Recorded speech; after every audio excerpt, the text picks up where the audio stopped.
A very good morning to all of you. I trust all of you are doing well amidst the difficult times being faced by the world. Actually, such scientific events help us scientists, even amidst the pandemic, to share our ideas and take home a lot of inspiration to continue to serve humanity in our own unique scientific ways. Before I begin, I would like to thank the organizers, especially Dr. Hemlata and Dr. Raji Sundarajan, for having given me this opportunity to talk to you all. Over the next 30 to 40 minutes, I shall take you on a journey into my experiences in this aspect of science. So, as the title of the talk goes, I would be talking about cancer therapies and the cues from nature that we can all take. So my research unit is basically a bit about myself before I begin. Um, I head the Ion Channel Biology Laboratory as well as the Ayush Research Center at the AUKBC Research Center of Anna University. And my lab specializes on ion channels. So what are ion channels? Most of you must be knowing. These are membrane proteins, integral membrane proteins, which are responsible for most of the physiological functions of the body. So, what does this particular protein do? It regulates or modulates the passage of ions like calcium, sodium, and potassium across the cell membrane in a tightly regulated fashion and results in a lot of downstream signaling pathways, which in turn regulate most of the physiological functions of the body. So I've been mainly working on this particular channel for my initial years in research, which is the human voltage gated potassium channel. And I like to show this cartoon because it was made by me during my PhD days. So basically what you need to know is this is the pore-like structure, which is formed by four such subunits of the channel coming together, and each subunit has this particular structure, which is like around 6 transmembrane domains with the N and the C terminus in the cytoplasm. So ion channels and receptors are present in all cells in the body, both excitable as well as non-excitable cells. So excitable cells like neurons, muscles, including the cardiac muscle, are responsible for the function muscular contraction, uh, generation of action potential, and other contractile functions of the heart, etc. And these are measured at the tissue level using EEG, ECG, EKG, which you must have heard about. But not surprisingly, these channels and receptors are also present in non excitable cells like RBCs, fibroblasts, adipocytes, pancreatic cells, where they help in secretion of the various hormones, even in immune cells for that matter. So, what do these channels do? If you look at this slide, this is sufficient to convince you that it is responsible for almost all the functions of the human body, which varies from cell proliferation and differentiation, sperm motility, muscle contraction, lung function, secretion of hormones like insulin, the function of the heart, hearing, vision, and olfaction in various aspects of development and in brain function as well as the other nervous system function. So any malfunction of this particular of these particular types of proteins result in serious disorders um, which cause debilitating action on the human body. So some of this is listed here, and a term called channelopathies is used to collectively indicate such sort of diseases caused due to mutation or aberrant function of ion channels.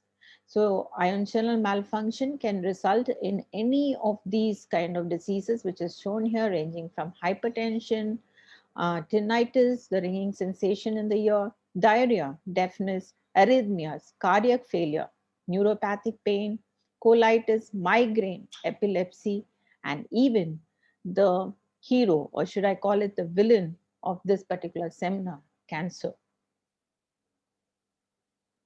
So what does my lab deal with? We work centrally around this particular class of proteins where we look at ion channels as drug targets, mainly as ion channel modulators, drugs, and also to help in disease modification using these particular ion channels.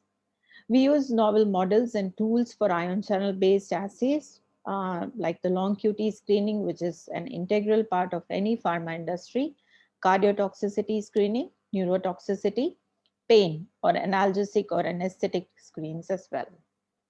We also try to understand the pathophysiology of channelopathies or these disorders, like trying to identify the causative genes and the mutations which are responsible for the malfunction of this particular type of protein. In addition, we also hunt. We hunt for ion channel modulators from natural sources, including venoms, plants, and other traditional medicines as well. So basically, if you were to look at my lab deals with a variety of projects, some of which are listed here. We look at ion channels in human physiology, where we look at stem cell differentiation, cell proliferation and metastasis, autoimmune disorders. We also look at ion channels in plants with respect to biotic abiotic stress development, bioremediation, which mainly deals with heavy metal transport, again, a function of these ion channels. And also ion, we look, as I said, we are hunters. We hunt for ion channel modulators from natural sources, which includes plants, animals, insects, marine organisms as a source. Along with Raji, we've been working for more than a decade on electrochemotherapy, which I've spoken about in some of my earlier lectures at PSAU. And also we're looking at ion channels in insects. These are some of them are collaborative projects with various universities around the globe. So this is just to give you an overview of the activities in my laboratory. We indulge in academic research in all these different areas that I told you about, with special emphasis on modern scientific validation of traditional medicines using in vitro sciences. We also help industries and other academic research groups in contract research activities by conducting preclinical studies, by especially for people who have ion channel modulators and wish to test them out on either a cardiac or a neuronal system or any other specific type of channel. We also do cardio neurotoxicity screens, toxicology screens, which are highly customized, cancer drug screening, customized electrophysiology assays, and assays for traditional medicine formulation. So we have a separate Ayush approved laboratory, which is the Ayush Research Center, which caters to the needs of even people who are manufacturing these traditional medicine formulations. We also indulge in a lot of training activities on stem cell biology, electrophysiology, molecular biology, and cell biology. So with this brief introduction on what I do, I'd like to move on to the main topic of today's lecture, which is how natural products have entered clinical side. So if you look at this cartoon or this picture, if I may say, natural products have been saving the lives of many, right from the time of Ramayana to that of Harry Potter, where the mandrake plant was used to restore those who were petrified. And in the Ramayana, you know, the Sanjeevani booty, which was responsible for bringing back Lakshmana to life. So natural products have been an integral part of any sort of therapeutics, right from time immemorial. And this is true not only in countries, in our country, but also quite prevalent in many countries across the globe, ranging from Native Americans to Chinese, Japanese, and various African medicine, where they use a lot of natural products to treat people and cure them of various types of diseases. So this is a slide I like because it brings out or highlights the differences between the modern medicine, and I've scored of alternative because that's a term I find that most of my traditional medicine practitioners don't approve of, because it's not an alternative medicine, but it's more of a traditional medicine. So here, if you say, uh, the role of medicine is mainly to restore harmony, which makes the symptom disappear. and the treatment focus is mainly holistic. And there is a total healthcare with particular emphasis on diet, exercise, herbal medicine, and manipulation to treat any imbalances which happen in the body. So the key take home point in such sort of therapies is that balance is the key. So if you look at this slide, we find that this is the trend in modern the small modern small molecule drugs which have been introduced since the year 1981. Here you find that a whopping 31% is mainly due to synthetic products, which is inspired by natural products, 5% exclusively by natural products, and 27% derived directly from natural products. So if you look at it, around 63% of it is primarily dominated by and has an origin in natural products. So the most common examples that all of us may be aware of is quinine, artemisinin, vinca alkaloids, which are used in cancer, and the latest to hit the market is Coronal by Patanjali, and many other traditional medicines, even for COVID-19. So, where does traditional medicine stand? So, as Dr. Shan, the ex WHO Director General, says, we need to modernize this rich resource and cultural heritage and put it in its proper place in today's world. How do we do it? We need to employ modern omics and modern techniques in an attempt to standardize traditional treatments, especially through identification and isolation of bioactive compounds and analysis of levels of activities in various herbal remedies.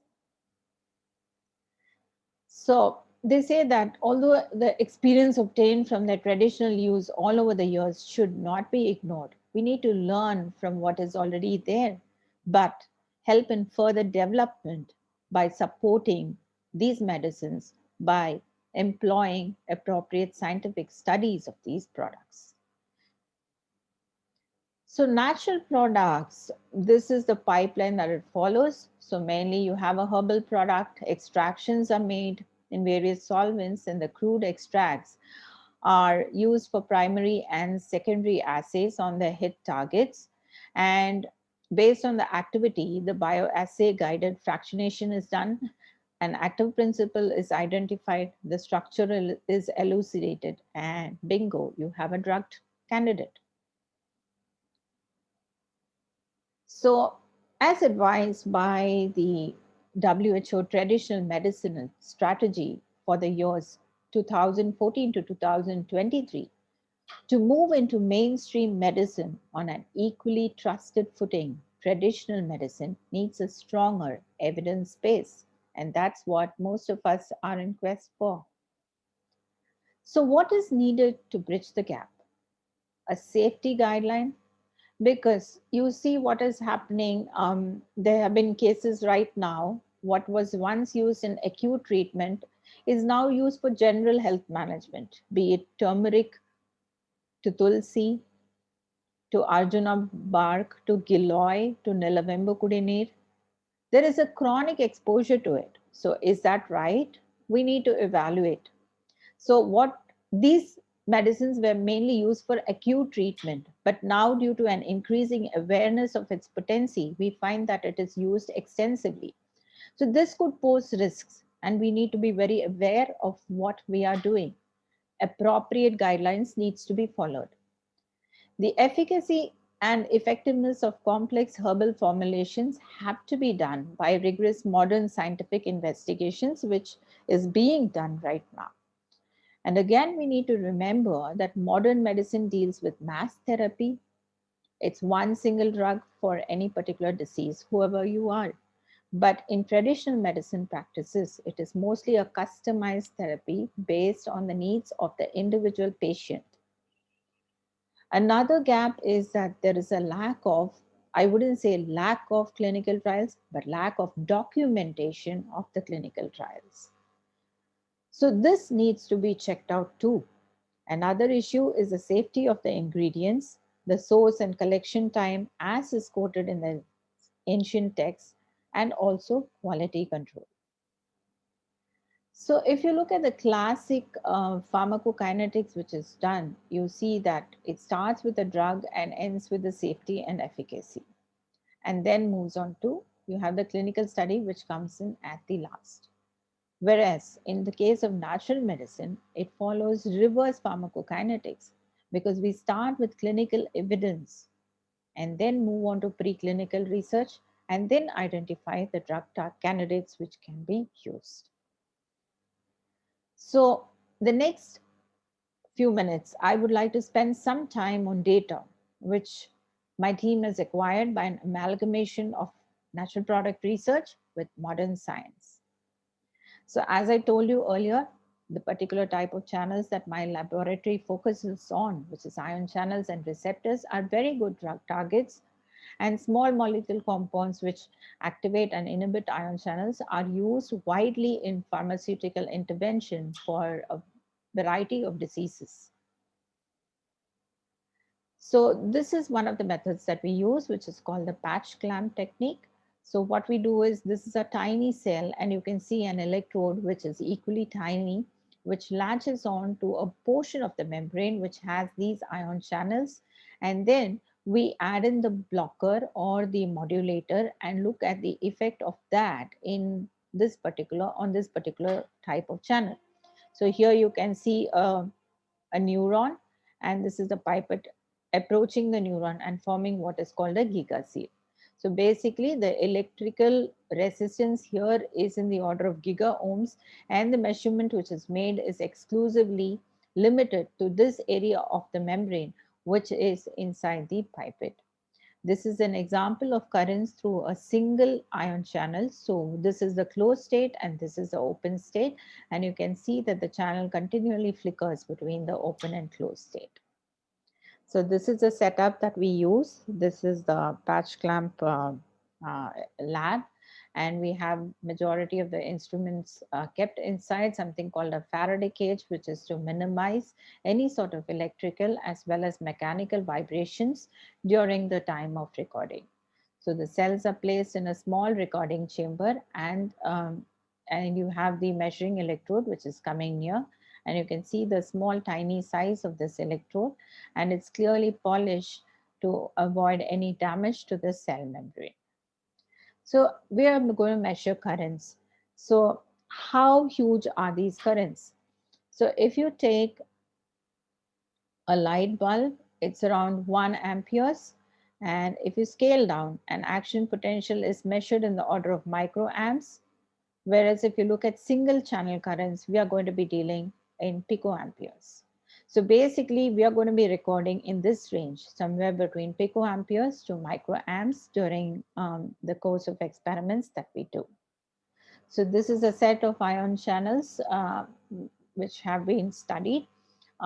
This is Kv 1.1, which is a type of channel which is predominantly present in the brain and a malfunction of which results in epilepsy. This is Kv 1.4, which is predominantly present in the cardiac tissue. So here you can see the whole cell ionic currents. It's just to give you a preview. I'll not go into the detail of that. So basically here we keep the voltage a constant and we measure the currents, and upon addition of the modulator we study what is the difference, what is the difference in the pattern of the currents, the kinetics upon exposure to the particular modulator. So this is an interesting project that I was doing in Professors Balram, Matthew and Krishnan's lab in TFR and ISC as part of my postdoctoral work. This is done in collaboration with Toto Oliveira's lab. And what we were basically trying to do is cracking the genome of the cone snail. So I'm sure all of you might be familiar with these pretty cone snail shells. You might have seen them in the market and they form such good mementos. So basically these are a species of marine mollusks belonging to the family Conidae, and they are home to extremely fast acting toxins, and most of them seem to target ion channels and receptors. So how this started is that initially when Toto Oliveira, who's the father of you can say cone snail research, um, when he was young and a fresh graduate of from after completing his PhD, he goes back to his homeland in Philippines and has a modest research laboratory. And once he noticed that a fisherman who comes back to the mainland after his fishing gets over is waving excitedly, holding a very pretty shell, a cone snail shell in his hand, out to his friends on the shore. And as he's waving animatedly, he suddenly falls down unconscious. So this made him wonder what happened. He was just fine a couple of moments back. What actually happened? So what they did is he collected this particular snail, dissected it, and made a crude extract of it, and then tried to shoot in different fractions of this into mice, and noted that mice exhibited peculiar behaviors upon being injected with this venom. And that's how the whole story of conotoxin research started. And it has progressed a very, very long way. And Toto made it very big with just one small conopeptide, which fetched him billions of dollars. So, what we do is we basically milk the venom, or you isolate the DNA, and then do proteomics or genomics, and then identify the conopeptides, screen for effect on ion channels using electrophysiology, and then identify potential drugs which can be used for various disorders. So these are two such conopeptides that we were looking at, and one in fact, which is the desbromo 1277 peptide, and you can see that there is a clear decrease in the ionic current upon addition of this particular toxin. This has been shown to inhibit or bind to the Kv 1.4 channel as well as the Kv 1.1 channel, which exhibits almost 40% block here, yeah, in both cases upon addition of this particular toxin. So this is the one I was telling you, Prealt, which is used for severe chronic pain. And many of them are used in epilepsy. So with respect, since we are talking about cancer, these are of interest because Prealt is something which is used for severe chronic pain. So there's a small implant which is implanted into the body, and there is a slow release of Prealt into the system for people suffering from chronic pain, which includes cancer patients. So in addition to that, there are other conus species like Conus loroisi textile, Regius and Inscriptus, which have shown activities, selective cytotoxicity to various type of cancer cells, including human glioma, lung cancer, and cervical cancer. And all these peptides are in different stages of development in the drug discovery pipeline right now.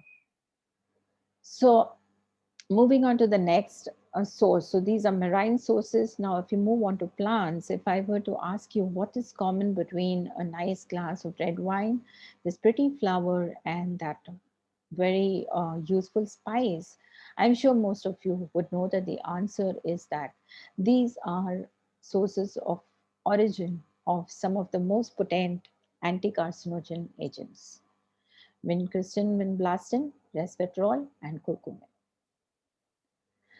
So to continue with our studies, we also were looking at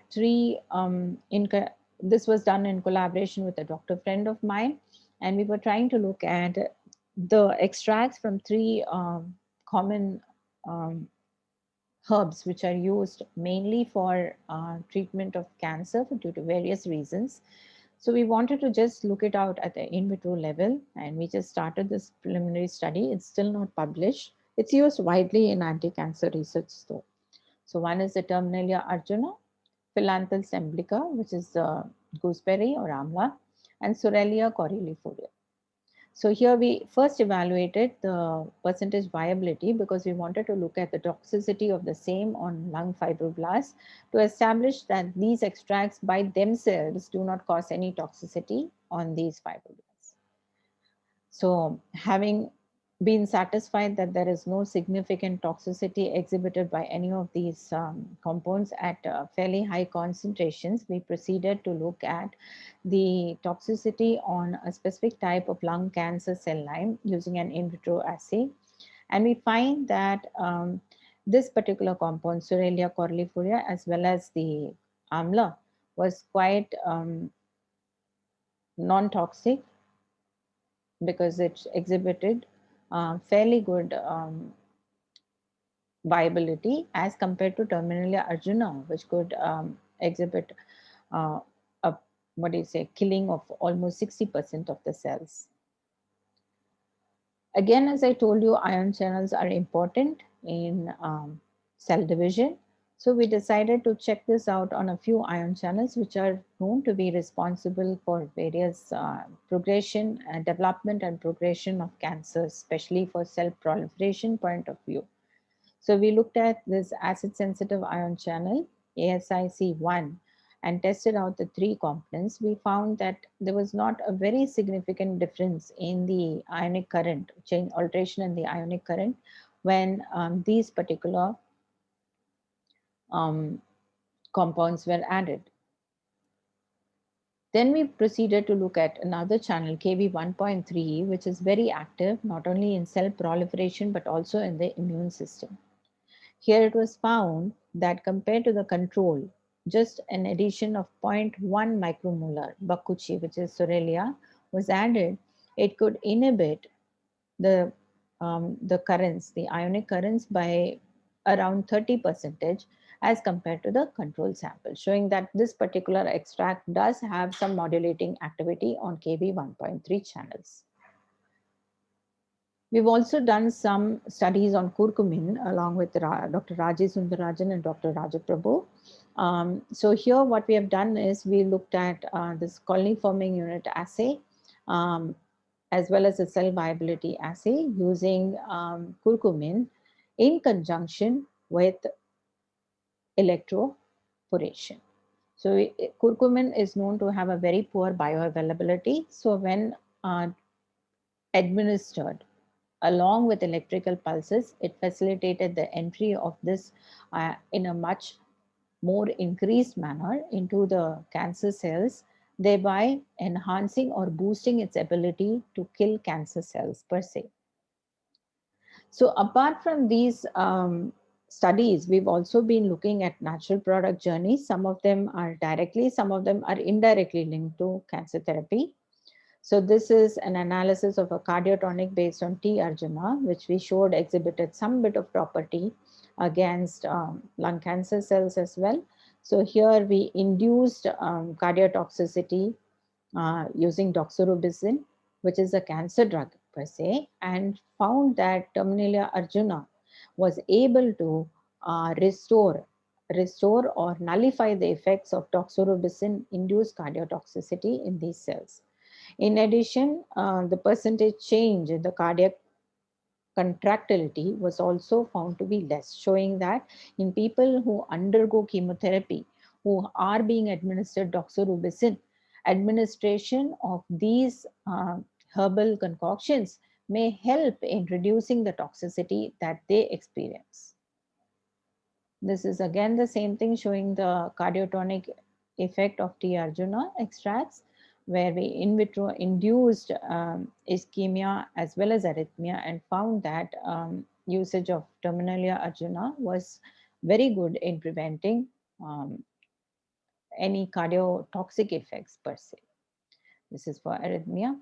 In addition, we also look at anesthetics and analgesics. This is again for chronic pain which is experienced by cancer patients.